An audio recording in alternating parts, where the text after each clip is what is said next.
आज मैं आपके साथ कंगनी या फॉक्सटेल मिलेट के लड्डू की रेसिपी शेयर करने वाली हूँ। ये खाने में बहुत ही स्वादिष्ट बनकर तैयार होते हैं। विंटर स्पेशल इन लड्डुओं में मैंने बहुत सारे ड्राई फ्रूट्स, गुड़ और गोंद का इस्तेमाल किया है, जिस वजह से ये खाने में बहुत ही ज़्यादा हेल्दी और टेस्टी बनकर तैयार होते हैं। सर्दी के मौसम में इन्हें खाने से शरीर में ताकत और गर्माहट बनी रहती है और ये लड्डू ठंड लगने से भी बचाते हैं। नमस्कार, मैं प्रीति पूजा, कुकिंग विद प्रीति पूजा में आपका स्वागत है। आज की ये रेसिपी अगर आपको अच्छी लगे तो इसे लाइक और शेयर करना ना भूलें। आइए इसे बनाना स्टार्ट करते हैं। इसे बनाने के लिए मैंने यहाँ पर 500 ग्राम कंगनी या फॉक्सटेल मिलेट ले लिया है। साइज में ये सरसों के दाने से भी छोटे होते हैं। ये एकदम साफ है, एक बार चेक करके जरूर देख लें। अभी इसे साइड में रख देते हैं। 250 ग्राम गेहूं का आटा लिया है। यहाँ पर हमें कंगनी का आधा, गेहूं का आटा ले लेना है, तो 250 ग्राम मैंने यहाँ पर गेहूं का आटा भी ले लिया है। कुछ ड्राई फ्रूट्स और सीड्स भी ले लिए हैं। ठंड के मौसम में इस तरह से लड्डू में ऐड करके इन्हें खाना आसान हो जाता है। 1/4 कप बादाम, 1/4 कप काजू, 1/4 कप अखरोट, 1/4 cup Brazilian nuts, 1/4 cup pumpkin seeds और 1/4 कप सनफ्लावर सीड्स भी ले लिए हैं। आप अपने मनपसंद के ड्राई फ्रूट्स ऐड कर लें और इसकी मात्रा भी आप अपने हिसाब से कम या ज़्यादा कर सकते हो। 100 ग्राम गोंद लिया है, कप से नापो तो ये आधा कप होता है, और आधा कप डेसिकेटेड कोकोनट पाउडर भी ले लिया है। गुड़ की जगह पर मैंने यहाँ पर जगरी पाउडर का इस्तेमाल किया है। कंगनी के बराबर ही 500 ग्राम जगरी पाउडर या गुड़ ले लेना है। आइए अब लड्डू बना लेते हैं। कढ़ाई गर्म हो जाए तो फ्लेम को लो कर लेंगे। अब कंगनी डालकर लो फ्लेम पर ही इसे 2-3 मिनट तक भून लेना है, ताकि इसके अंदर का मॉइस्चर खत्म हो जाए। आप चाहो तो इसे 2 घंटे की धूप भी दिखा सकते हो। और अब 2 मिनट तक भूनने के बाद इसे कढ़ाई से निकाल लेते हैं, ठंडा होने देंगे। और अब 10 से 15 मिनट के बाद इसे ग्राइंडिंग जार में डालकर पीस लेते हैं। तो मैंने इसे 2 बार में आधा आधा करके पीस कर तैयार कर लिया है। बचा हुआ भी पीस लेते हैं। और अब यहाँ पर हमारा कंगनी का आटा तैयार हो चुका है। अब वापस फ्लेम को लो पर ऑन करके सारे ड्राई फ्रूट्स भून लेंगे। तो ब्राजीलियन नट्स और बादाम को भूनने में ज़्यादा टाइम लगता है, इसलिए मैंने पहले इन्हें ही डाल दिया है। भून लेते हैं। अगर आप मेरे चैनल पर पहली बार आए हैं तो इसे सब्सक्राइब करके ही जाए। और अब 2 मिनट तक भूनने के बाद बाकी के भी सारे ड्राई फ्रूट्स और सीड्स डाल देंगे। लो फ्लेम पर ही इन्हें भी हल्का सा कलर चेंज होने तक भून लेना है। आज की ये रेसिपी अगर आपको अच्छी लगे तो इसे एक लाइक ज़रूर कर दें। और अब 2-3 मिनट तक और भूनने के बाद इनका कलर हल्का सा चेंज हुआ है, तो फ्लेम को ऑफ करके इन्हें मैंने प्लेट में निकाल लिया है।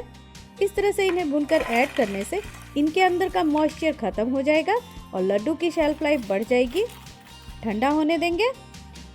और अब फ्लेम को ऑन करके इसमें 1 कप देसी घी डाल देते हैं। गरम होने देंगे।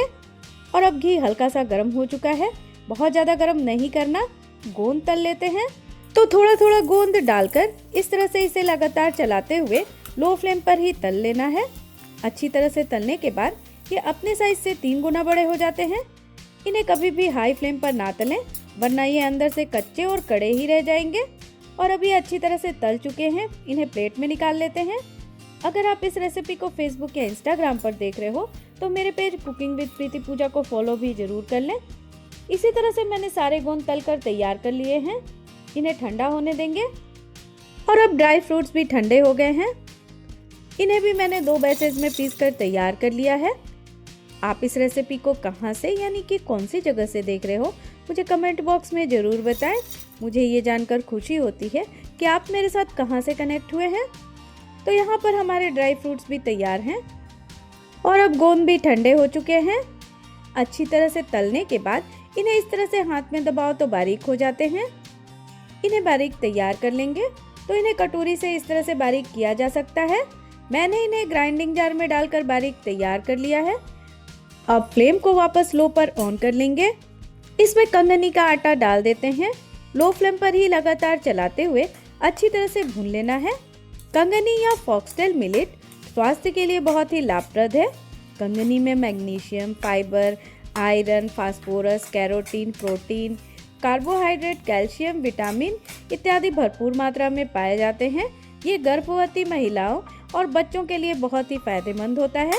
इसके नियमित सेवन से जोड़ों के दर्द, आर्थराइटिस, सूजन के साथ ही साथ पाचन की समस्याओं से भी छुटकारा मिल जाता है। ये डायबिटीज और वेट लॉस में भी बहुत ही ज़्यादा हेल्पफुल है।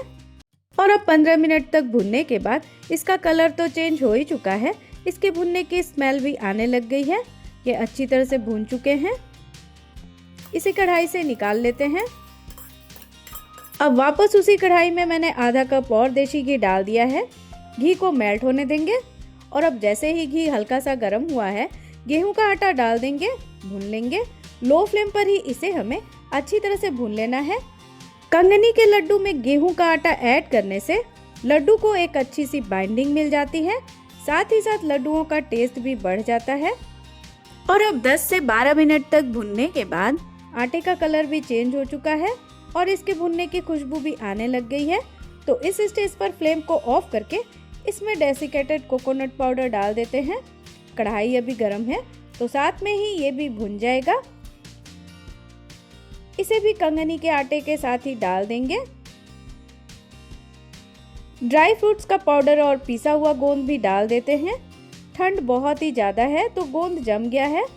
सारी चीज़ों को अच्छी तरह से मिक्स कर लेते हैं और अब ये अच्छी तरह से मिक्स हो चुका है। तो अब इसमें मैंने जैगरी पाउडर डाल दिया है। मिक्स कर लेंगे। जैगरी पाउडर की जगह पर आप गुड़ का इस्तेमाल भी कर सकते हो। इसके लिए 1 कप देसी घी में 500 ग्राम गुड़ डालकर गुड़ के मेल्ट होने तक पकाएं और फिर छानकर मिश्रण में ऐड कर लें।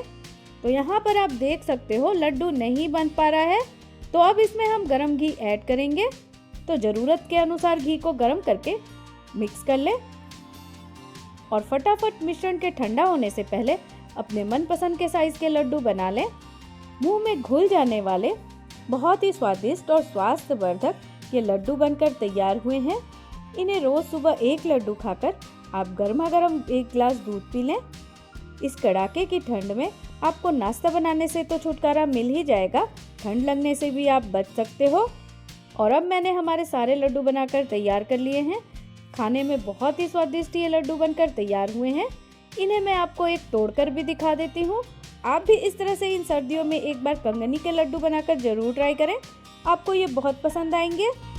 इस रेसिपी को लास्ट तक देखने और मेरे चैनल को सब्सक्राइब करने के लिए आपका बहुत बहुत धन्यवाद। तो मिलते हैं फिर से एक नई रेसिपी के साथ।